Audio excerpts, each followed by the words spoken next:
देखिए क्या है रसोई घर के गलत दिशा में बने होने के दुष्प्रभाव, आइए सबसे पहले उन पर चर्चा कर लेते हैं। यदि आपके घर की रसोई ईशान कोण अर्थात पूर्व उत्तर के कोने में बनी हुई है तो इसके बेहद मारक प्रभाव देखने को मिलते हैं, क्योंकि जो ईशान कोण है वहां पे जल का वास है और जहां जल हो वहां पे आपने अग्नि का वास कर दिया।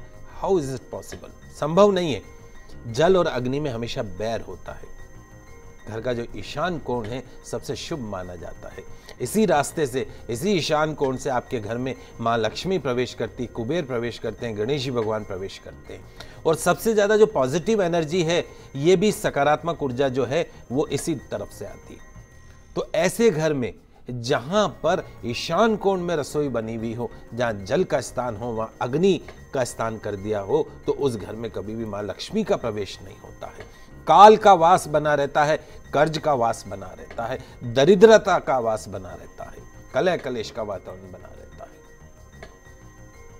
वही यदि आपकी रसोई घर जो है वो उत्तर पश्चिम अर्थात वायव्य कोण में बनी हुई हो तो भी बहुत ज्यादा शुभ परिणाम प्राप्त नहीं होते।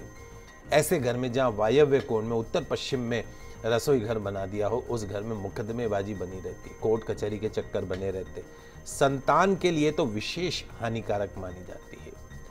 गलत संस्कार संतान में पड़ते, उच्चाटन बना रहता है। और यदि घर के नैऋत्य कोण यानी दक्षिण पश्चिम के हिस्से में बनाई गई हो रसोई, तो घर का जो मुखिया है, जो लैंड ओनर है, जो मकान मालिक है, उसको मृत्यु के समान कष्ट का अनुभव करना पड़ता है। घर की महिलाओं के लिए विशेषकर कष्टकारी बना रहता है। साउथ वेस्ट यानी नैऋत्य में बनी हुई जो रसोई है, वो घर की जो लेडीज हैं, महिलाएं हैं, उनके हेल्थ सेक्टर को डायरेक्टली इंपैक्ट करती और उनकी नेचर को सबसे ज्यादा खराब कर देती है। ऐसे घर में काल का वास आता है, अकाल मौत की संभावना बनी रहती है। वहीं घर के मुख्य द्वार के सामने रसोई घर बने होने से घर में दरिद्रता का वास होता है। घर का मुख्य द्वार, उसके ठीक सामने रसोई, लक्ष्मी जी आई और अग्नि में प्रवेश कर गई। अब आप बताइए बरकत कैसे होगी?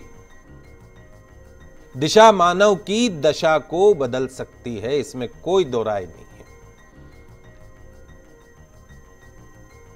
ऐसे ही रसोई के ठीक सामने टॉयलेट, शौचालय का दरवाजा होना, यह भी एक नेगेटिव इंपैक्ट डालता है। सीढ़ियां होना, यह भी नेगेटिव इंपैक्ट डालता है। लक फैक्टर में अनस्टेबिलिटी आती है। हानि लाभ का चक्र जो है वो चलता रहता है। और दोस्तों, यदि रसोई घर के ऊपर वाली मंजिल के ऊपर टॉयलेट हो जाए, शौचालय अगर हो जाए, तो उस घर की समृद्धि को कोई नहीं बचा सकता। नष्ट होना तय है, दरिद्रता होना तय है, अशांति होना तय है कि जिस जगह पे खाना बन रहा हो और उसके ऊपर कोई बैठ के पॉटी कर रहा हो। आप सोचिए, हाउ इज इट पॉसिबल?